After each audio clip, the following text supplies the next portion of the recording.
There are sides who believe that passive income is a complete myth, and there are sides who believe that passive income is absolutely possible. Well, I'm here to talk about what I've seen.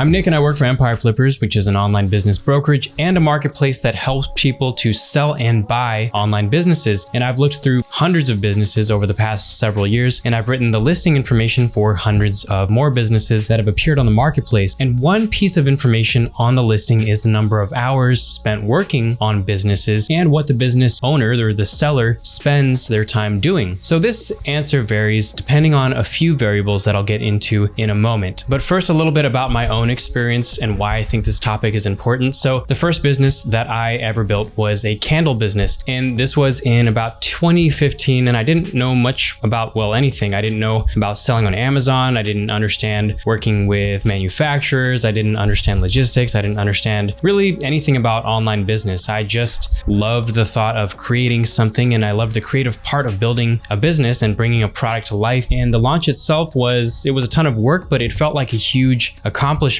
But I was doing everything. I mean, every single thing. I hand made the products myself. I packed and shipped every unit myself. I responded to customers. I had to think about how to drive traffic and sell more product. I tried to sell wholesale. I launched new products. And after, I'd say, less than 6 months, I was so tired of making and fulfilling all of these candles myself to whenever I saw an order come in, I'd feel this kind of like this pang of negativity towards that order, knowing that I'd have to coordinate making and fulfilling the product around having also a full-time job. And in the beginning, I just wanted to build something and sell it, and that was fine. And I was really into just kind of bringing this whole thing to life. But once I got into the operation mode, that's when I really saw the kind of business experience that I created for myself. And to get out of that, I realized I need to sell more units to make more profit, to afford to either buy a large enough order with manufacturers or to hire somebody to help me fulfill. But I would have to go through this period of pretty much doing more of what I'd been doing and more of what I really disliked doing. Oh, and the products were fragile and somewhat sensitive to temperature, so I felt really uncomfortable with sending them to a place like Amazon fulfillment centers. And ultimately, I created an experience that I just didn't want to continue having, so I stopped selling the candles. Now, this is all to say that there are decisions that you can make at the start of your journey and along the way that can make your business really more or less passive and more or less enjoyable to operate long term. So here are 4 major areas that will determine how passive or non-passive your business could be in the future. So the first is the age and the stage of the business. So a business in the growth phase is going to look very different from a business in the maintenance phase. And I think you just need to know that. Just know that in the beginning, unless this is a business that you've already built before, like you already have built a content site and you already have the capital, the systems, the team in place to build this for you, this is not going to be passive for you. You will be learning how to perform the operations, how to piece everything involved with this business together. You'll be building the systems, you'll be validating the product market fit, and you might be using the income generated to fund over time building out a team that could eventually replace yourself. And that is the goal. Now, once you're in the maintenance phase though, the business can look far more passive for you. When sellers place their business on the Empire Flippers marketplace, it's not uncommon for them to be spending about 10 hours or less on the business, and some spend only about an hour per week or even per month. Now, the amount of time spent during the maintenance phase can really vary significantly depending on the business model, which is the next point. So point number 2 is the business model. So your business model will come down to pretty much 2 things that I described in a previous video. And those 2 things are 1, the things you sell, and 2, how you drive traffic. Now, depending on what you choose for each of these answers, this will determine more or less the level of passivity in your business. So let's start with talking about the things you sell. So some questions to ask are you selling physical or digital products? Physical products may require more inventory management and can be less passive for that reason. Another question to ask is, are you selling a human-driven service if you're in the service industry, or is this a software-driven service, or also known as a SaaS company? So human-driven services can be highly demanding on an ongoing basis because because they require ongoing human interaction and delegation. Whereas a SaaS company, depending on the complexity of it, might be more demanding upfront during the growth phase, during the building phase, and far more passive during the maintenance phase. Or as another revenue stream, are you generating revenue from your traffic, like from a content site, or are you getting commission or royalty? Now this can be very passive, but not as profitable per unit sold as selling your own products. And the second question is how you drive traffic. So if you drive traffic through ads, there may be ongoing management, ongoing ad campaign management. Now, if you're driving traffic organically, this does tend to be more passive, but you will likely need to continue creating new content and or refreshing old, outdated content to remain relevant. Or if your main traffic channel is social media marketing, just know that this can require ongoing community management and potentially high volume content production, like if you're thinking about Twitter posts, for example. Now, a third major determinant in the passivity of a business is the size and complexity of the business. The size and complexity of the business can be related to your business model. For example, choosing a service-based business that relies on closing monthly clients, by the nature of that business, is more likely going to be more operationally complex than, say, a content site. However, even business models that start out more passive can become less passive depending on how you grow them. For example, let's say you have a small e-commerce business where you're selling only on Amazon FBA and the manufacturer ships directly to Amazon fulfillment centers and Amazon handles everything else for you. Now, let's say you have a product that's selling well and it reaches $30,000 per month and you have a healthy returning customer base. And because of that level of validation, a big buyer for a brick and mortar location, maybe Walmart, for example, reaches out saying that they want to stock your product in their brick and mortar locations. And this will bring your revenue up to just say $100,000 per month or some multiple of your current income. So that's a lot of money, and that would be hard to not jump at, especially if that's your first time receiving that kind of offer. And it could be a great offer to have and to accept, but realize that this might require you to now work with a logistics company to support much larger orders, or maybe hire some staff to help you with inventory management. You may have to take out credit in order to support that purchase, which will come with its own cost and added risk, and you may be making less profit margin through those brick and mortar sales. Now, with the increased exposure, you may now have to spend more on legal expenses to cover your intellectual property. And let's say you're now working 50 to 80 hours per week to oversee this new operation, and you just feel like you can't take vacations because you don't want to drop the ball or your team needs your immediate attention. So just let's think about that example. Knowing what you know now and feeling how it felt to run that kind of business, let's say you're now given the opportunity to go back in time to where you were able to make that decision again, either to keep your $30,000 per month business or go forward with the $100,000 per month path. And this may be a real decision that you'll have to make along your own business journey, whether you're at peace with staying at a ceiling of income in order to protect the lifestyle that you've created, or if you want to build this thing to be as big as possible and more than a lifestyle business. All right, number 4 is the seasonality of the business. So a seasonal business may look very different during the winter holidays than it does during the summer. And some pros of seasonal businesses are that they may be operationally more relaxing or more relaxed during the off season. It almost gives you permission to relax at certain times throughout the year during the summer, while still being potentially as profitable as an evergreen business if you look at over the course of the entire year. Now, some cons of seasonal is that the income during that off season may be lower, so you'll have to just make sure that you are calculating cash flow appropriately. And during the on season or during the high sales period, it can become more operationally intense. So here's the reality that I've found through